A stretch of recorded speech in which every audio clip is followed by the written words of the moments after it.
Hello guys, സാന്ത്വനത്തിൽ നമ്മുടെ കൃഷ്ണമംഗലത്ത് ആകെപ്പാട് കാര്യങ്ങൾ പുകയുക കേട്ടോ. നമ്മുടെ അമ്മയുടെ അവസ്ഥ വളരെ പരിതാപകരം തന്നെ കേട്ടോ. മക്കൾക്ക് ഇപ്പോൾ നമ്മുടെ അമ്മയെ ഭയങ്കര സംശയം തന്നെയാണ്. പുറത്തേക്ക് ഇറങ്ങുമ്പോൾ എന്തിനാണ്, ഗോമതിയെ കാണാനാണോ, ഇനി അവർ തമ്മിൽ തീരുമാനിച്ചുറപ്പിച്ചിട്ടാണോ നമ്മുടെ മിത്രയുടെ ആര്യൻ്റെയും കല്യാണം നടത്തിയത് എന്നുള്ളൊരു സംശയങ്ങളൊക്കെ നമ്മുടെ മക്കളുടെ ഉള്ളിൽ വന്നു കഴിഞ്ഞു. അപ്പം അമ്മയ്ക്ക് എന്തായാലും അധികം നാൾ അവിടെ പിടിച്ചു നിൽക്കാൻ സാധിക്കില്ല എന്ന് തന്നെയാണ് നമുക്ക് ആ രംഗങ്ങളിൽ നിന്ന് മനസ്സിലാക്കാൻ സാധിക്കുന്നത് കേട്ടോ. അപ്പുറത്താണെങ്കിൽ നമ്മുടെ ആകാശ് ഗോമതി സ്റ്റോഴ്സിൽ കടയിൽ നിൽക്കുമ്പോൾ നമ്മുടെ ആകാശിനെ നമ്മുടെ അമ്മായച്ചൻ വിളിച്ചിട്ട് പറയുന്നുണ്ട്, നിനക്ക് ഡ്രൈവിംഗ് പഠിക്കാൻ ഞാൻ ഒരാളെ ഏർപ്പാടാക്കുന്നുണ്ട്, നിങ്ങൾക്ക് ഞാൻ കാറ് മേടിച്ച് തന്നിട്ടുണ്ടല്ലോ, നിങ്ങൾക്ക് രണ്ടുപേർക്കും കൂടി ഒറ്റയ്ക്ക് എവിടെയെങ്കിലുമൊക്കെ പോകണ്ടേ എന്നൊക്കെ പറയുന്നുണ്ട് കേട്ടോ നമ്മുടെ ആകാശിനടുത്ത്. അപ്പോൾ ആകാശ് ആദ്യം തന്നെ അയ്യോ വേണ്ടെങ്കിൽ എന്നൊക്കെ പറയുന്നൊക്കെ ഉണ്ട്.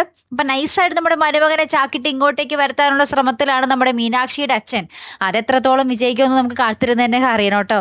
അപ്പുറത്ത് നമ്മുടെ ദേവമംഗലത്താണെങ്കിൽ നമ്മുടെ ശ്രീദേവി വേഗം തന്നെ വന്നിട്ട് നമ്മുടെ ആകാശിൻ്റെയും മീനാക്ഷിയുടെയും കാറിൻ്റെ ടയറിലെ എയർ അങ്ങാട് ഊരി വിടുന്നുണ്ട് കേട്ടോ. അപ്പം നമ്മുടെ ഗോമതി വന്ന് അയ്യോ വേണ്ട മോളെ എന്നൊക്കെ പറയുന്നൊക്കെ ഉണ്ട്. അപ്പോൾ അവിടെ എന്ത് സംഭവിക്കുമെന്ന് നമുക്ക് കാത്തിരുന്നതിനെ കാണണം കേട്ടോ. ഏറ്റവും ഒടുവിൽ നമുക്ക് കാണുവാൻ സാധിക്കുന്നത് നമ്മുടെ ഗോമതി സ്റ്റോഴ്സിലേക്ക് ഒരു കൂട്ടം പോലീസുകാർ നമ്മുടെ ബാലനെ കാണാൻ വരുന്നുണ്ട്. അത് നമ്മുടെ മിഥുൻ്റെ ആ ഒരു അപകടത്തെ സംബന്ധിച്ച് എന്തെങ്കിലും ചോദ്യം ചെയ്യാനായിരിക്കാം അല്ലേ. എന്തായാലും നമുക്ക് കാത്തിരുന്നതിനെ കാണാൻ. അടുത്തൊരു വീഡിയോ വരുന്നത് വരയ്ക്കും ഗുഡ് ബൈ.